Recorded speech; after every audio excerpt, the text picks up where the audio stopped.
Hey guys, Thunder E here, and welcome to my full in-depth gaming review of the OnePlus Nord. Now, I know a lot of you checked out my first gaming impressions, and you asked me for, of course, game settings, temperatures, all that stuff, and you're going to get it in this video. But let's talk about the OnePlus Nord briefly before we get into those games, of course, that we all love and care about. Now, this device sports a 6.4-inch display. It's a 90Hz display, which is what we like for gaming, which means, more fluid gameplay. We should get higher frame rates if possible. Now, the touch sampling, of course, is not increased from 60Hz, so you will notice that while you're gaming, it just feels a little bit sticky, not as smooth as you would like, but it's still really solid all the way through. Now, in terms of specs, you're running the Snapdragon 765 processor. It's a 5G processor.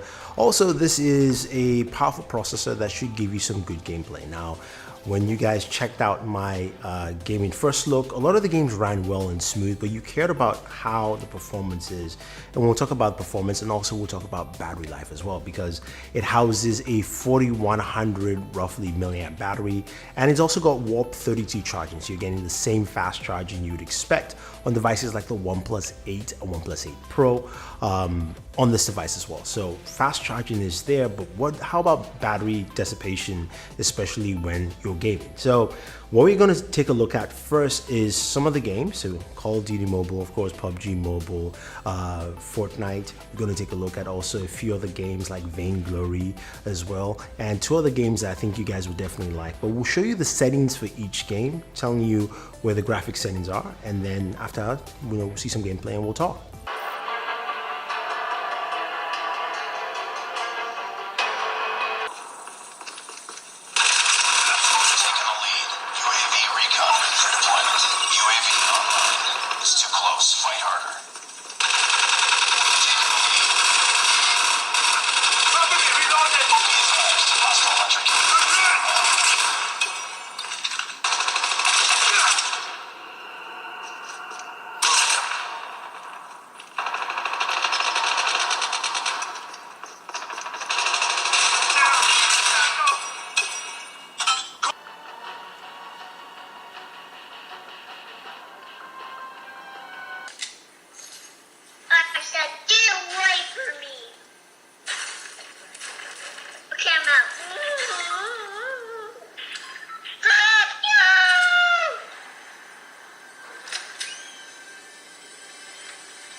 So the very first thing you notice is that all the games ran well. They ran really well at the settings that we showcased those games at.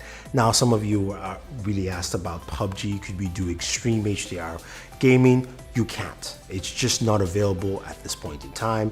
I'm sure they're on ways to unlock it, but right now that's what we're getting. And I know somebody did ask me if I could actually showcase the Chinese version of PUBG mobile, which I just wasn't able to do. And again, it's a lot of hassle unless you're the kind of person that wants to play that. So, you know, take it as you wish. But in general, games like Call of Duty Mobile ran really well in its max settings. Vainglory also did as well. Same thing with the games that I showcased. So we even saw Fortnite ran at 45 frames per second, which is nice. So it was good to see that as well.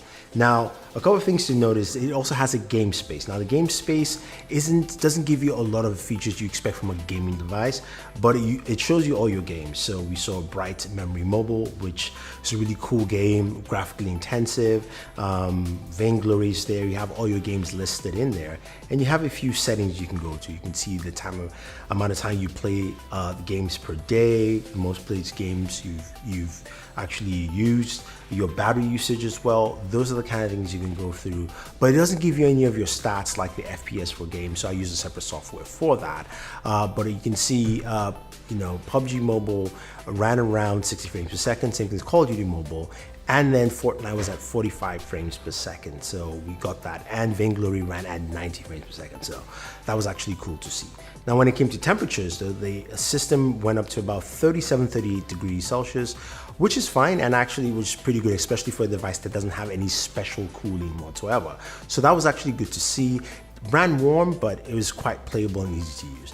In terms of battery drain, playing at around 100% with the battery life and playing for like an hour or so, I've lost about maybe close to about 20% of battery life. So battery life usage on this device was actually pretty good, especially playing intensive games like, you know, PUBG Mobile, some Fortnite, and even Bright Memory Mobile as well. So you're gonna get a lot of bang for your buck. And think about it this way.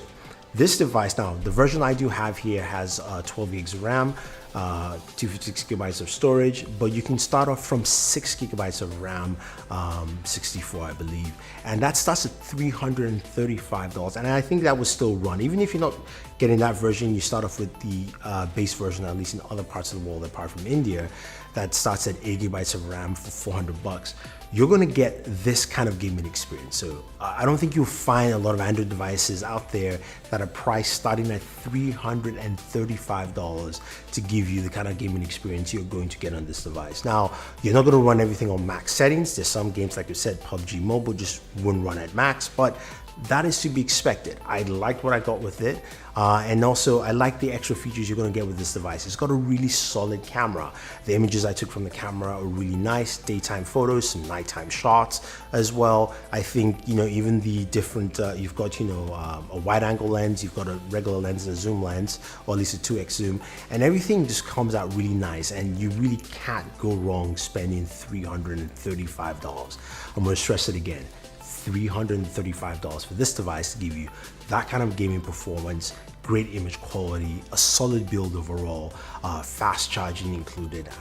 I mean, what's not to like? I think overall, if you're a gamer, if you're looking to cut costs and not spend a lot of money, the OnePlus Nord is probably the device you should pick up. It's going to be one of my top devices of this year, not just because its price point is really attractive, but it's the combination of the price point and the fact that the performance is packed in, and you're going to see a lot of good things from it. Now, if you want to see some camera comparisons, I was thinking of doing one, but definitely go ahead and check out my buddy Super Saf. He's doing a camera comparison with another device that's priced at $400, the iPhone SE, to see how well they actually compete with each other. So check that out. But any more things you want to know about gaming on this device, let me know. Check out the Gaming First Look. Also check out this video. Leave your comments down below if you have any comments. And don't forget to like, share, and subscribe. This is Thunder E saying thank you, and always enjoy your entertainment.